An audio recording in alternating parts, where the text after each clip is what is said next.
నమస్తే. శ్రీ గురుభ్యో నమః. శ్రీమాత్రే నమః. ఆదిత్యాయ చ సోమాయ మంగళాయ బుధాయ గురుశుక్ర శనిభ్యే రాహవే కేతవే నమః. మనం ఈ ఖగోళ శాస్త్రంలో రకరకాలుగా గ్రహాలు మారుతూ ఉంటాయన్నది తెలుసు.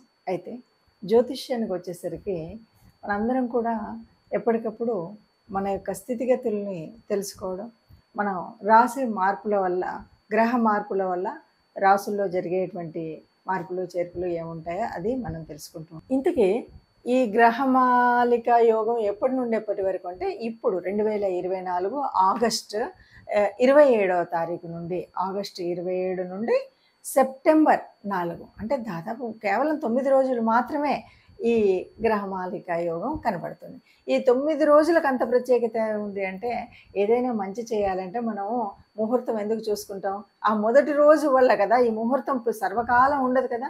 ముహూర్తం మంచిదైతే తర్వాత చేసే పనులన్నీ మనకు శుభంగా వర్ధిల్లుతాయి. అందుకని ఈ 9 రోజుల కాలంలో ఈ గ్రహయోగము అనేటువంటిది, ఈ యోగం ఉంది కదా, ఈ గ్రహమాలిక యోగం యొక్క ఫలాలు మనకు సిద్ధించాలంటే మనం చేయాల్సినవి అంటే ఈ రకంగా మనం ఎలా వడిసి పట్టుకోవాలి అనేటువంటిది మనం ఆలోచించాలి. జ్యోతిష శాస్త్రంలో మనం ఎప్పుడూ కూడా మన యొక్క రాబోయే స్థితిగతులను తెలుసుకోవడం అనేటువంటిది జన్మకుండలి ద్వారా మనం చేసేటువంటి పని. అయితే గ్రహాలు మారుతూ ఉన్నప్పుడు గ్రహ సంచారం వల్ల గోచార స్థితి ఏర్పడుతూ ఉంటుంది. ఆ గోచారం వల్ల ఒక్కొక్కసారి ఒక్కొక్క రకమైనటువంటి యోగాలు ఏర్పడుతుంటాయి, అవయోగాలు ఏర్పడుతుంటాయి.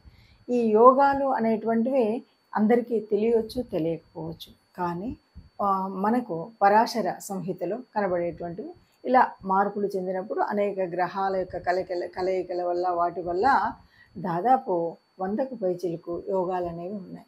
వీటిని తెలుసుకొని వీటి వల్ల మనకు ఏ రకమైన ఉపయోగం ఉంది, వీటిని ఎలా మనం ఈ సమయంలో ఏ రకమైన పనులు చేస్తే మనకు అది కలిసి వస్తుంది అనేటువంటిది తెలుసుకోవడం అనేది ముఖ్యం.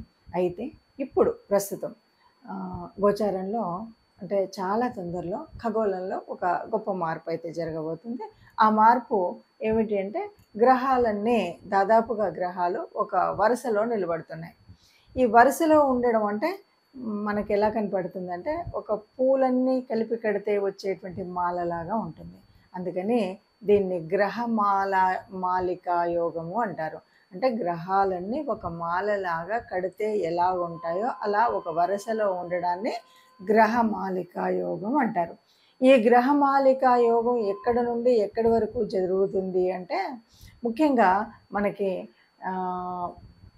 తెలుసు, వృషభ రాశిలో గురు భగవానుడు ఉన్నాడు, అది మొదటి స్థానంలో కనపడితే, మిథున రాశిలో మనకి బుధుడు వక్రించి ఉన్నాడు. ఇక కర్కాటకంలో కుజుడు ఉన్నాడు. సింహరాశిలో రవి తన సొంత ఇంట్లోనే ఉన్నాడు. తర్వాత కన్యలోకి వచ్చేసరికి కేతు భగవానుడు ఎప్పటి నుండో ఉన్నాడు, అతనికి తోడుగా శుక్రుడు వచ్చాడు. ఇప్పుడు మనకేం కనిపిస్తుంది అంటే, వృషభ రాశి నుండి కన్యా రాశి వరకు ఒక్కొక్క రాశిలో ఒక్కొక్క గ్రహము, చివరిలో 2 గ్రహాలు, ఇలా ఈ గ్రహాలన్నీ ఒక మాల కూర్చితే ఎలా ఉన్నాయో అలా మాలలాగా ఉన్నాయి. దీన్ని గ్రహమాలికా యోగం అంటారు. ఈ గ్రహమాలికా యోగం వల్ల ఎవరెవరికైనా ఉపయోగం ఉందా అంటే, ఇలాంటివి ఉన్నప్పుడు దాదాపుగా అందరికీ ఉపయోగం ఉంటుంది. అందరికీ ఉపయోగం ఉన్నప్పటికీ అది అందరికీ తెలుసు, తెలియకపోవచ్చు. ఒకవేళ ఈ మాలికా యోగాన్ని సరిగ్గా మనం ఈ సమయంలో మనం చేసే పనులు సరిగ్గా ఉంటే బాగుంటాయి. ఒక్కొక్కసారి ఏంటంటే కొన్ని పరిహారాలు అవి చేసుకోవాలి. ఆ పరిహారాలు కానీ, లేదంటే కొంత దేవతానుగ్రహం కోసం కానీ, గ్రహం కోసం కానీ కొన్ని పనులు చేయాలి. అలా చేసినట్టయితే ఈ ఉన్నటువంటి గ్రహమాలిక యోగం మనకి చక్కటి ఒక పని చేసుకునేటప్పుడు ఆ పనికి ఇంకా అంటే ఈరోజు ఈ పని చేయడం వల్ల రేపటి భవిష్యత్తుకు బాగా ఉపయోగపడింది అనేటువంటి పనులు కొన్ని ఉంటుంటాయి. అంటే ఆ రోజు ఆ పని చేయబట్టి నాకు తర్వాత ఎంత కలిసి వచ్చింది అంటుంటారు కదా. అలాంటి యోగం రావాలి అంటే ఈ గ్రహమాలిక యోగం ఉన్నటువంటి కాలంలో కొన్ని పనులు చేస్తే కలిసి వస్తుంది. అయితే ఇందులో కూడా మనం ఏంటంటే ఒక్కొక్క రాశి వారికి మరి ఎలా ఉంటుంది, ఎవరికి ఏ రకంగా ఉంటుంది అన్నది కూడా మనం విడివిడిగా చూద్దాం. తదుపరి రాశి తదుపరి రాశి వృషభ రాశి. వృషభ రాశి వారికి ఎక్కడి నుండి ఎక్కడి వరకు జరుగుతుంది అంటే రాశి నుండి జరుగుతుంది. రాశి నుండి పంచమ స్థానం వరకు జరుగుతుంది. అంటే ఈ గ్రహమాలిక యోగము రాశిలో మొదలవుతుంది. అంటే వృషభ రాశిలోనే గురువు దగ్గర మొదలై ఇది మనకి తర్వాత మనం నెమ్మదిగా ఒక్కొక్క గ్రహంలో ద్వితీయం, తృతీయం, చతుర్థం, పంచమం వరకు జరుగుతుంది. అంటే పంచమము సంతాన స్థానం, రాశి ధనుభావం, మధ్యలో ఉన్నటువంటివి ఒకటి గృహస్థానము, ఒకటి కమ్యూనికేషను, ఒకటి గృహస్థానం. ఇట్లాగా మనకి ఈ స్థానాల్లో జరుగుతున్నటువంటి గ్రహమాలిక యోగం కాబట్టి వీళ్ళందరికీ కూడా చక్కగా ఉంటుంది అని చెప్పొచ్చు. చక్కగా అంటే మన ఇంట్లో ఎలాంటి ప్రపంచం లేకుండా ఆర్థిక వ్యవస్థ ఇంకొకటి ఇక్కడ బాగా చెప్పుకోవాల్సింది ఏంటంటే ఈ కాలంలో మనం చేసే పనులు మన ఇంట్లో ఉండేటువంటివి చక్కగా జరుగుతూ ఉంటాయన్నమాట. గృహానికి సంబంధించినటువంటివి, భూముల కొనుగోలుకు సంబంధించినటువంటివి, సంతానానికి సంబంధించినటువంటి చక్కగా జరుగుతాయి అని చెప్పొచ్చు. మొత్తంగా అంటే ఎప్పుడు కూడా తన అనుభవంలోనే గురువు ఉన్నాడు అంటే నీ ఆలోచన స్థితి, మేధాస్థితి అంతా కూడా ఎలా ఉంటుంది, కొత్త ప్రణాళికలు వేసుకోవడానికి, కొత్తగా ఆలోచించడానికి చక్కటి శక్తివంతమైన నిర్ణయం తీసుకోగలుగుతారు. అందువల్ల బాగుంటుంది. ఇక ద్వితీయంలో ఉన్నటువంటి బుధుడు వక్రించాడు అంటే బుధుడు వక్రించినప్పుడే మనం చెప్పుకున్నాం.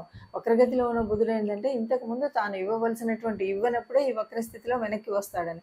కాబట్టి ద్వితీయంలో కూడా చక్కగా ఉంటుంది. ఆర్థికంగాని వాక్స్థానం కాబట్టి చక్కగా మీరు మాట్లాడేటువంటి మాట తీరు కానీ చక్కగా ఉంటాయి. దానివల్ల మంచి ఫలితాలు వస్తాయని చెప్పచ్చు. ఇప్పుడు ఏదైనా సరే మనం చూసాం కదా, ఇలా ఉన్నప్పుడు మనం ఎలా చేయాలి, ఏ రకంగా చేస్తే మనకు ఉపయోగం అంటే మన చుట్టుముట్టు కూడా చాలా కలిసి వచ్చే విషయాలు ఉంటాయి. మనకు ఎందుకో తెలుసుకోలేకపోతాం. ఇప్పుడు మనం తెలుసుకున్న దాన్ని బట్టి ఇప్పుడు గ్రహమాలిక యోగం ఉంది కాబట్టి మనం ఈ పని చేస్తే బాగుంటుంది, ఈ పని వల్ల మనకి ఇలాగ ఉంటుంది అంటే ఈ గ్రహమాలిక యోగం నేనున్నటువంటి నా రాశి నుండి ఇన్నో స్థానంలో ఉంది, 5వ స్థానంలో ఉంది, 6వ స్థానంలో జరుగుతుంది, 7 నుండి 9 ఇలాగా మనకి తెలుస్తుంది. కాబట్టి ఇలా తెలిసినప్పుడు ఈ గ్రహాలు ఈ రాసులలో ఉన్నప్పుడు మనకి ఈ గ్రహాల వల్ల కలిగేటువంటి ఉపయోగమైనటువంటి పనులు ఏమున్నాయి, దాన్ని మనం ఏం చేయొచ్చు, ఏం చేస్తే జీవితంలో ఇక సుస్థిరంగా ఉండడానికి కొంత మంచి జరిగేటువంటి అవకాశం అయితే ఉంటుంది. అయితే ఏదైనా సరే అన్ని గ్రహాలు అందరికీ యోగించవు కదా, అందరికీ ఇదేమో మనం జన్మకుండల్లో చూసుకునేటువంటిది కాదు కదా, గోచారంలో చూస్తున్నప్పటికీ మరి అన్ని గ్రహాలు యోగించే గ్రహాలు ఏవి ఉన్నాయి, యోగించే గ్రహాలు ఏవి ఉన్నాయి అనేది ఒక సంశయం అయితే ఉంటుంది కదా. ఎప్పుడూ కూడా అన్ని గ్రహాలు యోగించినప్పుడు మరి ఈ యోగించనివి కూడా ఉండి గ్రహమాలికలో ఉంటే ఏమవుతుంది, అలాంటప్పుడు మనం చేయాల్సినటువంటి పరిహారం ఏదైనా ఉందా అంటే తప్పకుండా మనం చేయాల్సిన అతి ముఖ్యమైనటువంటి పరిహారం మొట్టమొదటిది ఏంటి అంటే మనం తప్పనిసరిగా నవగ్రహ మండపానికి వెళ్ళాల్సిందే. నవగ్రహ మండపానికి వెళ్ళి ఇక్కడ మరి చూడండి తెలియకుండానే ఈ గ్రహమాలికలు ఎవరెవరు ఉన్నారు, గురు భగవానుడు ఉన్నాడు, చివర శుక్రుడు ఉన్నాడు. అంటే గురు శుక్రులు అనగానే మనకు ఎన్నో రకాల పుణ్యాలను ఇచ్చేటువంటి గ్రహాలు ఈ రెండు. ఈ ఇద్దరి మధ్యలో మిగతా గ్రహాలు ఉన్నాయి. కాబట్టి దాదాపు మంచినిచ్చేటువంటి వాళ్ళే, కానీ కొన్నిసార్లు మనకు యోగించినటువంటి పరిస్థితి ఉంటే కూడా మనం ఆ ప్రాప్తాన్ని పొందాలి అంటే మనం మన గురువు భగవానుడు మొదలు బుధుడు వక్రించి ఉన్నాడు ఆయన, తర్వాత కుజుడు, రవి, శుక్రుడు, కేతు భగవానుడు వీళ్ళందరూ ఉన్నారు. వీళ్ళందరినీ ప్రార్థించాలన్నమాట. అంటే ఏం చేయాలి, నవగ్రహ మండపానికి వెళ్ళి మనకు ఉన్నటువంటి నవగ్రహాలని, రాహుకేతు భగవాళ్ళని వీళ్ళందరినీ అంటే ఈ 9 మందిని మనం పూజించడం, లేకపోతే నవగ్రహ ప్రదక్షిణ చేయడం. ఇది మరి ఈ జరుగుతున్నటువంటి కాలం అంటే మనకి ఆగస్ట్ చాలా ఇది తక్కువ కాలం, అతి తక్కువ కాలం అయినప్పటికీ కూడా అంటే ఆగస్టు 27న మొదలయ్యి ఇది దాదాపు సెప్టెంబరు 4 వరకే. అంటే మనం చూస్తే కనుక దాదాపు 9 రోజులు కూడా లేనటువంటి సమయము ఇది. అంత ఉపయోగం అంటే తప్పకుండా ఈ నవగ్రహాలు మనకు కలిసి వస్తే ఈ 9 రోజులు యొక్క ఈ గ్రహమాలిక యోగం వల్ల మనకు జీవితకాలంలో మంచి జరిగేటువంటిది చాలా ఉంటుంది. అందువల్ల ఒకటి నవగ్రహ ఆరాధన. ఇక రెండవది విష్ణు భగవానుడి ప్రార్థన. అంటే ఏ రూపమైనా పర్వాలేదు, విష్ణు సహస్రం వింటామా, విష్ణుమూర్తి గుడికి వెళుతామా, విష్ణువుకు సంబంధించినటువంటి కార్యక్రమాలు చేస్తామా, రామావతారం అవ్వనివ్వండి, కృష్ణుడి అవతారం అవ్వనివ్వండి, విష్ణు సంబంధితమైనటువంటి ఏ రూపమైనా సరే విష్ణు ఆరాధన చేయడం. ఇక మూడవది గోమాత, గోశాల. ఈ 2 గోశాలలో సేవ చేయడం, గోమాతకి గ్రాసం అందించడం, ఇలాగా గోమాతకు సంబంధించినటువంటి ఏదైనా గోపూజ చేస్తాము, గోమాతకు సంబంధించిన లేకపోతే గ్రాసం ఇవ్వడంతో పాటు కొన్నిసార్లు గోమాతలను ఎవరికైనా మనం పెంచే వాళ్ళకి ఇవ్వడం ఇలాంటివి ఉంటాయి కదా. ఇవి ఏవైనా చేయొచ్చు. అంటే మొత్తంగా మనం చేయాల్సిన పరిహారంలో 1 నవగ్రహ ఆరాధన, 2 విష్ణు ఆరాధన, 3 గోమాత ఆరాధన. ఈ 3 చేసినట్టయితే ఎవరికీ కూడా అనుకూలించిన గ్రహాలు ఈ గ్రహమాలలో ఉన్నప్పటికి కూడా ఇది బాగా యోగించే స్థితి అయితే ఉంటుంది. ఈ ఈ సమయం ఈ 9 రోజుల్లో అందరికీ మంచి జరగాలని కోరుకుందాం. అందరికీ కూడా ఈ యోగము ప్రతిఫలించేలాగా చైతన్యవంతంగా వీరి దీంట్లో ఉండాలని కోరుకుందాం. అందరూ బాగుండాలి, అందులో మనం ఉండాలి. సర్వే జనా సుఖినో భవంతు.